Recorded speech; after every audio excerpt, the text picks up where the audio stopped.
some of these numbers. I didn't have a chance to look at all this stuff. The numbers are too big. The numbers are too big. I don't know about all that. But, tonight was an amazing environment. I mean, this is a tremendous place to play. It's one of the great places in college football, and their fans and their people, it was a tremendous atmosphere and environment, and with game day being here, and I thought our kids handled that very well. And I thought that was one of the keys in all phases. I'm very proud of our team, the way we competed in the game.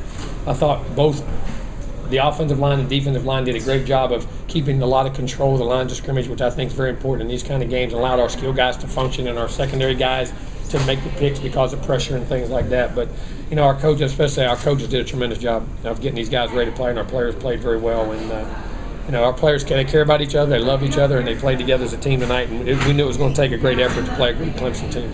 We're very proud of our guys for tonight. Jimbo, how did that first play and then the quick touchdown set the tone? Well, it does, because especially when you're on the road, you get confidence. Your young guys get confidence. The crowd, you don't take them out, but you can make it manageable in what you're doing, and it was very critical, and our guys feed off each other, and we talked about sudden momentum changes, being able to handle momentum when you're on the road, being able to stop it if it goes one way, or once you get it, you got to try to ride it, and we were able to get that momentum and kept riding it. Jimbo, this group is so confident, but they're not cocky. Where does that come from, and why is that different this year? They're mature. They're growing. They're getting older. They understand the moments. You have to go through things and play in environments and atmospheres, and this team loves each other. This group is a very, very tight group of guys. They really care about each other. Our coaches do a great job with those guys. Have shown a lot of care. They coach them hard to do those things, and they're understanding. There's a lot of substance. They don't worry about style. Style's not important to them. Substance is what matters, and they understand the power of preparation, and they feel prepared when they're going into the games because they prepared, and the way they practice and the way they do things, and so they're confident in their abilities. But then once they know, and once you get there and you know you can do it, you don't have to tell everybody you can do it, and that's what I'm proud of. There's better individual people on this team than there are players. I've said that the whole time. I love coaching this football team. Jimbo, 444 yards for Jameis. At a place like this, even you have to be. Oh, I'm very proud. I mean, you don't ever know. I mean, guy's a competitor now. He steps up at the moments, but we played well around him. We had a great pass rush. Our offensive line did a great job. Our receivers did a great job of getting open. And I'll tell you this, the interception was on our fault. A headset went out. When we signaled the route to the receivers, they ran the double move. The coach, the headset went out, was signaled to Jameis, didn't hear the double move, so he threw the single move. And that's what caused the mistake on tonight. We had to throw the headset away and get another headset. That's why I hate these wireless headsets. You daggone, it's social media. We got to get some wires back on. I'm telling you, it is. I mean, you get in these big stadiums, it cuts out. I mean, that could cost you a ball game. It cost us a huge turnover in the game. But he didn't make that mistake. But he handled it well. But we played well around him. I mean, it was Rashad Green taking that hitch and run. KB going up and making those plays, blocking. We're picking up blitzes. I mean, the guys around him played tremendous also. Jimbo, guys said in the locker room they had a feeling that they could do something like this. What was the locker room like before the game? Prepared, confident, ready to play. I think they were high emotionally, but they weren't so high that they weren't trying to win this game on emotion. They were winning on. They knew it was going to be execution and how they prepared, and they understand how to push themselves, but not too high to where they can't function and play. And I thought they did a great job of handling that, and that's critical in big games like this. Jimbo, we're growing as a team. One of the things Jameis said, he said early in the game, he looked at his guys and it's loud, and it's really loud, and he goes, "Hey, we're not playing against noise." I mean, how does a 19-year-old kid think of that? He learns to. We talk about all the time, eliminating clutter. Deal with things that matter. Learn to prioritize. It's something in our life that I don't do. I mean, none of us do a good enough job of. But you got to prioritize in what matters and what you can control. And he understands. We talk a lot about that. We spend a lot of time in those conversations. But he is also very mature to be able to handle that. That's a gift, and he's a mature young man. Jimbo, you talk about maturity. How will that come in? How important will that be now? Everything's going to get ramped up. Yeah. The spotlight was on you before. It's going to be. We got to prepare and play. And like I said, the good thing about that locker room, it was happy, but it wasn't crazy. I mean, they expected to play well. They thought they'd play well. We know next week we got to get ready tomorrow and start on NC State.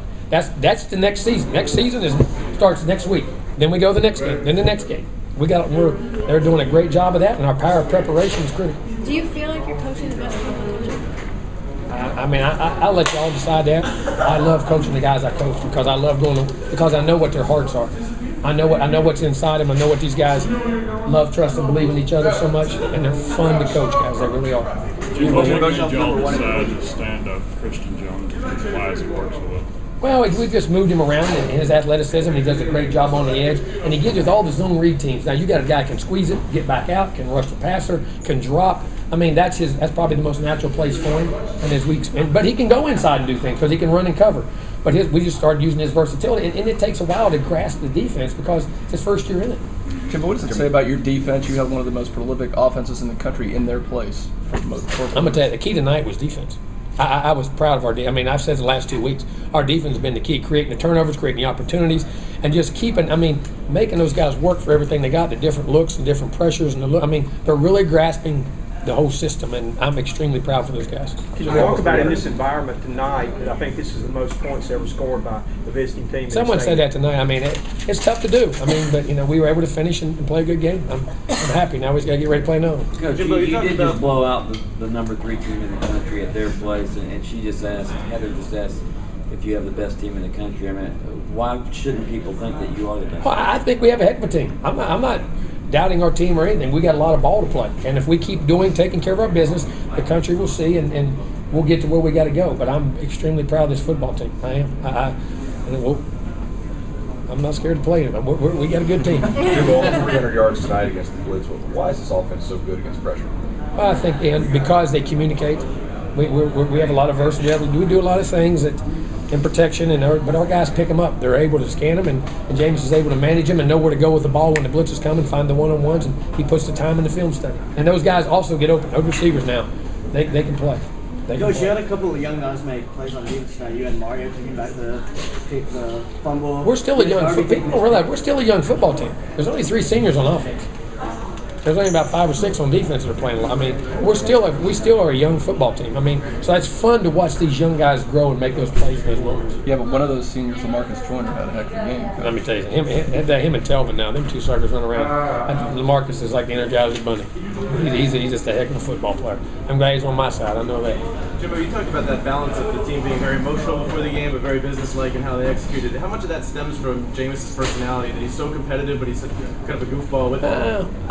I mean, it could be that. But I think some of our older guys, we give a lot of credit to Jameis, which we should. But I'm going to tell you what, there's a lot of older guys that have been through some trials and tribulations here that understand and have grown with, like you say, Telvin, Marcus, and Christian Jones, and all those Timmy Jernigan, and all those Brian Stork. I mean, there's a lot of high-character guys that way that keep that team. And Rashad Green, these guys we know we talks about, man. You talk about a leader behind the scenes, Rashad Green. That guy now is glue now, big time. And it a lot from Jameis, but there's a lot of those other guys too. There's some great individuals on this football team. Coming in, did you know you could get this out of Nick tonight? Did you see something where, or did it? With O'Leary? Yeah. Yeah, we know. We Nick's always in our plans, and there's a lot of calls when people take him away wide open. Jameis has the ability to go to all 5 guys, and how coverage dictates. We read through it. I mean, it's not called we're 1-2 here. Our system is open. We go to everybody, and he's allowed to distribute to all the guys. And he's seen the field well, and he's getting the ball where it has to be. He's reading coverages well. The night that Cam had to get going against Beasley. Tremendous. I mean, when you can sit in that pocket, you know that you ain't got that pressure. You tell you what, you get hit. I don't care any quarterback in America. When they get hit a few times, it affects them. And those guys protect him and allowed him to get his feet set, get his confidence, and that allowed him to play. What were you guys able to do to take Boyd out of a rhythm? I'm sorry? You guys were able to take Todd and Well, I think we won first down a lot. We were able to stop the running game, which got him in second and long, and then we were able to pressure and create some different looks in the secondary. Because that guy's a great football player now. I mean, he really is. Coach, how important has Bobby Hart's improvement been for this team? Critical. All those guys. I mean, all those young guys they're growing. They're feeding off each other, and they understand the importance that the guy beside him is doing it. We learned that last night in a film called The Lone Survivor. Peter Berg in Film 44 allowed us to have a special viewing of that film last night. And I'm going to tell you, y'all are in for something here coming up. I'm going to tell you something. That's a phenomenal. And Marcus Luttrell, who went through, y'all read the book, The Lone Survivor. Now, guys, I mean, you talk about eye-opening and life-changing for what they saw and how those guys dealt with those things. And they quoted that movie during the game and before the game and things that went on. And that, there's a lot of things out. These guys are growing up and understand there's a lot of people out there sacrificing, doing some things for them to be what they were able to do. And all we're asking them to do is play a daggone football game. And it was an amazing night. Did you have a feel going? You seem kind of quietly confident all week. Did you kind of feel? Do you know these guys are going to? I like this team. I like this team, and I can. When we practice well, when we prepare well, I know we've got a chance. Now we still have to go play. There's a lot of ball. I mean, we haven't won anything. We haven't done anything. But next games get bigger and bigger. But we just have to keep prepared and stay in the same process. But I keep saying I like this football team. How many of you guys did a good job staying out of bad leverage situations and the way that sort of kept things mixed on first down. How much of that was sort of package stuff where he's reading the box? There's a bunch. I mean, we have certain ones were run, certain were run pass or pass run. I mean, he had all those combinations in there to make us the right decisions. And the guys around him, because of the noise and everything, they did a great job of getting to where they had to go. There's a lot of little adjustments we make in there that our guys are understanding. They're really grasping what we're doing. Jimbo, again, you guys scored at the end of the first half and your first possession the second. It's an amazing streak you've got going. Well, it's something we try to emphasize, and hopefully we can keep it going. But it's something that I think you can. When you score points, that's 10 points before they ever get their hands on the ball, and I think those are critical if you can present them in the right way. And you ain't gonna be able to do it all the time, but that's just one of the things we talk about, how to win a football game and control a football game. 2 questions left. Jimbo, how big was it? As good as the defense has been the last couple of years, not creating a ton of turnovers. Tonight you created big turnovers. I'd say that turnovers, penalties, and big plays change the game more than anything. And they were able to create them and get us in great field position. Then we were able to convert off of them. That was the other critical thing in going into that. Our defense is doing a great job. Jeremy and the staff and Sal, everybody's doing a great job. Jimbo, explain the headset thing again. What exactly happened? You're on wireless. And you get on you get down below the 30-yard line, sometimes they go in and out. But sometimes you get in the big stadiums, they go in and out. I called the play. I called a double move. And our receiver coach heard it and got the signal to the receivers.